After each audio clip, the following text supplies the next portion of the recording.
नमस्कार दोस्तों, आपका स्वागत है हमारे YouTube channel learning point with Abhishek में। यहाँ आपको मिलता है प्रतिदिन शॉर्ट हैंड डिक्टेशन।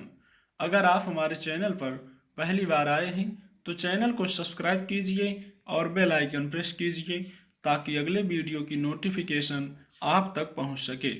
वीडियो को लाइक कीजिए, अपने दोस्तों को ज़्यादा से ज़्यादा शेयर कीजिए ताकि ज़्यादा से ज़्यादा लोगों तक पहुंच बन सके और ज़्यादा से ज़्यादा लोग डिक्टेशन का लाभ उठा सकें। 100 शब्द प्रति मिनट डिक्टेशन स्टार्ट। संयुक्त राष्ट्र में सुधार और अस्थायी सदस्यता को लेकर पहली बार जिन कड़े और दो टूक शब्दों में भारत ने अपना पक्ष इस वैश्विक मंच पर रखा है, वह बता रहा है कि अब हम विश्व की मजबूत शक्तियों में शुमार हैं।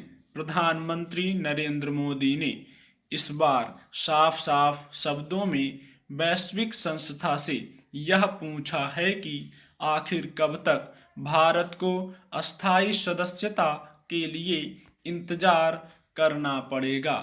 आखिर क्या मजबूरियां हैं कि संयुक्त राष्ट्र सुधारों की दिशा में अपने को बढ़ा पाने में लाचार पा रहा है। इसमें कोई संदेह नहीं कि भविष्य में जो देश दुनिया का नेतृत्व करने की क्षमता से परिपूर्ण हैं, उनमें भारत शीर्ष पर है। देश में स्वस्थ और मजबूत लोकतंत्र व राजनीतिक स्थिरता की बात हो या क्षेत्रीय और वैश्विक राजनीति का मसला, भारत हमेशा दुनिया की उम्मीदों पर खरा उतरा है। इतना ही नहीं, भारत भी परमाणु शक्ति संपन्न राष्ट्र है। अंतरिक्ष से लेकर तमाम वैज्ञानिक उपलब्धियां हासिल कर दुनिया के गिने चुने देशों की कतार में भी शामिल है।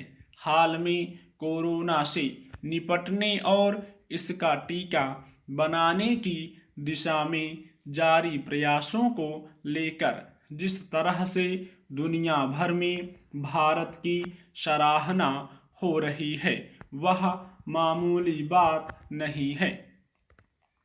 ऐसे में संयुक्त राष्ट्र के समक्ष सबसे बड़ा तार्किक सवाल यह है कि क्यों नहीं भारत को अब तक प्रभावी भूमिका में शामिल किया गया। जिस सुरक्षा परिषद की अस्थायी सदस्यता के लिए हम वर्षों से दावेदार हैं, क्यों नहीं हमें वह दी जा रही। वैश्विक संस्था की स्थापना से लेकर अब तक भारत ने हर मौके पर अपनी महत्वपूर्ण भूमिका अदा की है। फिर भी अगर भारत को अब तक सुरक्षा परिषद की अस्थायी सदस्यता नहीं दी गई है तो इससे इस वैश्विक निकाय की दशकों से चली आ रही व्यवस्था पर प्रश्न चिन्ह लगना स्वाभाविक है। इसीलिए संयुक्त राष्ट्र में लंबे समय से सुधारों की मांग उठ रही है। भारत न सिर्फ दुनिया की सबसे ज़्यादा आबादी वाला दूसरा बड़ा देश है, बल्कि सबसे मजबूत लोकतंत्र भी है। ऐसे में अगर लोकतांत्रिक सिद्धांतों पर चलने का दावा करने वाले वैश्विक निकाय में उसे अस्थायी सदस्यता नहीं मिलती है तो इसे कैसे न्यायोचित ठहराया जा सकता है। सच्चाई यह है कि जिन उद्देश्यों को लेकर संयुक्त राष्ट्र की स्थापना की गई थी, उसमें वह अपनी प्रभावी भूमिका नहीं निभा पाया है। ज़्यादा गंभीर बात तो यह है कि संयुक्त राष्ट्र की भूमिका को लेकर अब सदस्य राष्ट्रों के बीच ही सवाल उठ रहे हैं। इससे इस वैश्विक संस्था की प्रासंगिकता संदेह के घेरे में आती जा रही है।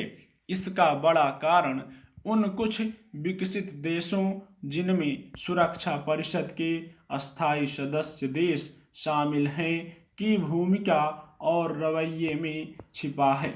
ये देश इसमें ऐसा कोई सुधार नहीं होने देना चाहते जिससे नए देशों को अस्थायी सदस्य बनने का मौका मिले। आखिर क्या कारण है कि अमेरिका, रूस, ब्रिटेन और फ्रांस की सहमति के बावजूद भारत को सुरक्षा परिषद की अस्थायी सदस्यता से दूर रखा जा रहा है? क्यों सुरक्षा परिषद का दायरा कुछ देशों तक ही सीमित रहना चाहिए? संयुक्त राष्ट्र किसी एक देश या एक समूह विशेष की संस्था नहीं है। दुनिया के हर देश का इस पर समान अधिकार और भूमिका होनी चाहिए। वक्त के साथ अगर इस संस्था के कामकाज व शक्तियों में बदलाव नहीं होंगे तो इसमें कोई संदेह नहीं कि दुनिया के बाकी देशों को नए वैश्विक विकल्प के बारे में विचार करने को विवश होना पड़े। स्टॉप।